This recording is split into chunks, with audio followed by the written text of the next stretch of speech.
J.R.R. Tolkien's The Lord of the Rings stands as a cornerstone of modern fantasy, celebrated for its rich world building, intricate lore, and the timeless themes of good versus evil.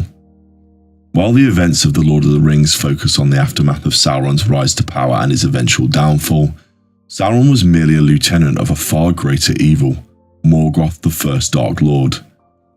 Morgoth's defeat in the War of Wrath, which ended the First Age, paved the way for the events that unfolded in the Second and Third Ages. But what if Morgoth had never been defeated? What if his reign of darkness had continued, fundamentally altering the course of Arda's history? This video delves into the potential consequences of such a catastrophic scenario, exploring the profound impact that would have had on the characters, the lands, and the very fabric of Tolkien's world.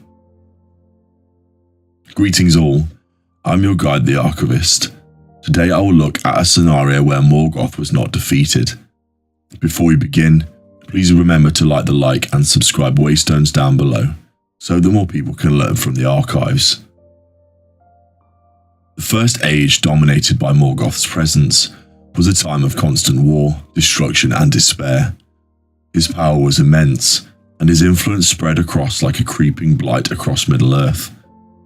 If Morgoth had remained undefeated, the state of perpetual conflict would have continued, perhaps even intensified. The lands would remain scarred and corrupted, with pockets of resistance struggling to survive against overwhelming odds. Considering the geographical landscape, Morgoth's fortresses Angband and later Thangorodrim were symbols of his dominion, despoiling the land around them. With his continued reign, these dark fortresses would likely expand, consuming more and more of Middle-earth. The forests could be razed, the rivers poisoned, and the mountains reshaped into formidable defenses, transforming the once vibrant landscape into a barren wasteland. The beautiful lands of Beleriand, now lost beneath the waves, offer a grim preview of what might have befallen the rest of Middle-earth. The Elves, the firstborn of Iluvatar, were Morgoth's primary adversaries in the First Age. Their skill, beauty, and inherent connection to the land made them a constant thorn in his side. Their fate in a world where Morgoth remained triumphant would be bleak.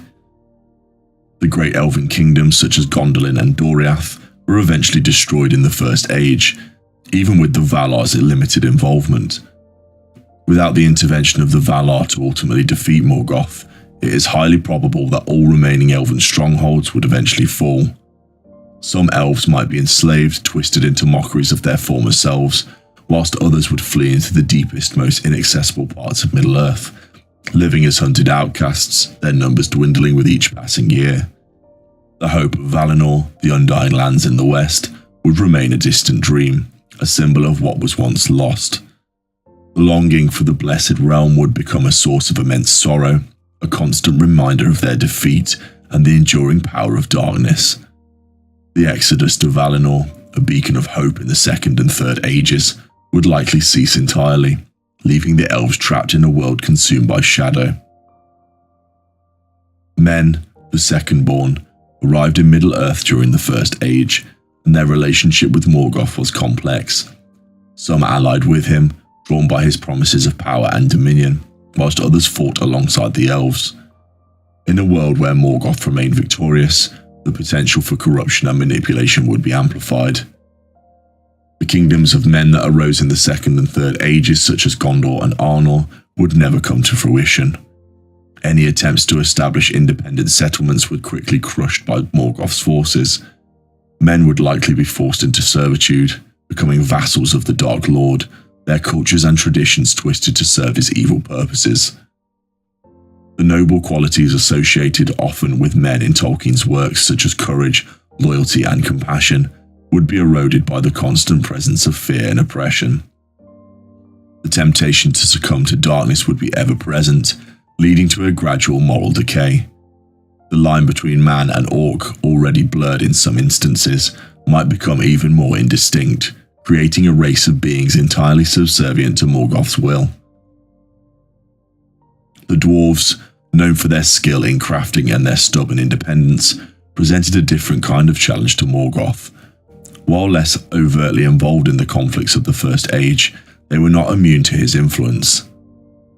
In a world where Morgoth maintained his dominion, the dwarves would likely retreat further into their underground cities, becoming increasingly isolated and suspicious. Their renowned craftsmanship could be exploited by Morgoth, forcing them to forge weapons and armor for his armies. The lure of wealth and power could also corrupt some dwarves, leading to internal conflicts and alliances with the Dark Lord. The discovery of Mithril, the precious metal found in Khazad-dûm, would present a significant temptation. Morgoth would undoubtedly seek to control this resource, leading to a devastating war with the dwarves. The ultimate result would likely be the fall of Khazad-dûm and the enslavement of the inhabitants, further diminishing the free peoples of Middle-earth. Perhaps the most significant consequence of Morgoth's continued reign would be the absence of hope. The Lord of the Rings is ultimately a story about the enduring power of hope in the face of overwhelming darkness. Characters like Frodo, Sam, and Aragorn embody this theme, preserving against seemingly insurmountable odds. In a world where Morgoth remained undefeated, this hope would be extinguished. The knowledge that the ultimate evil was still in power, that there was no possibility of lasting peace or freedom, would crush the spirits of all those who resisted him. The stories of courage and sacrifice that inspired the characters in The Lord of the Rings would become mere whispers, lost in the unending darkness. While the Valar ultimately intervened to defeat Morgoth in the War of Wrath, their direct involvement in Middle-earth's affairs was generally limited. They were hesitant to interfere too directly, fearing the consequences of their actions. However, if Morgoth's power continued to grow unchecked, the Valar might be forced to reconsider their stance. The fate of Arda, the world itself, might be at stake. They might choose to engage in a more direct and forceful intervention, risking further damage to the land in a desperate attempt to contain Morgoth's influence. This could lead to catastrophic war that would reshape the very foundations of the world. Alternately, they might choose to remain aloof, watching as Middle-earth descends into utter darkness, their own power diminished by Morgoth's enduring reign.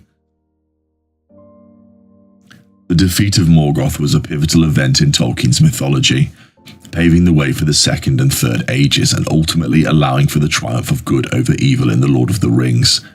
To imagine a world where Morgoth was never defeated is to envision a realm of perpetual darkness, where hope is extinguished and the free peoples of Middle-earth are forever subjugated. The consequences would be far-reaching and devastating, fundamentally altering the characters, the lands, and the very essence of Tolkien's world. This thought experiment underscores the importance of Morgoth's defeat and highlights the enduring power of hope in the face of overwhelming adversity, a central theme that resonates throughout Tolkien's legendary work. The details of such a world paint a grim picture, one that serves as a stark reminder of the darkness that can consume a world if left unchecked. And so I have now covered the content for this video, but if there's anything that has been missed, please share them in the comments down below. If you enjoyed this content, please remember to like the like and subscribe waystones down below. Now Lueg Vanadvan, until we meet again.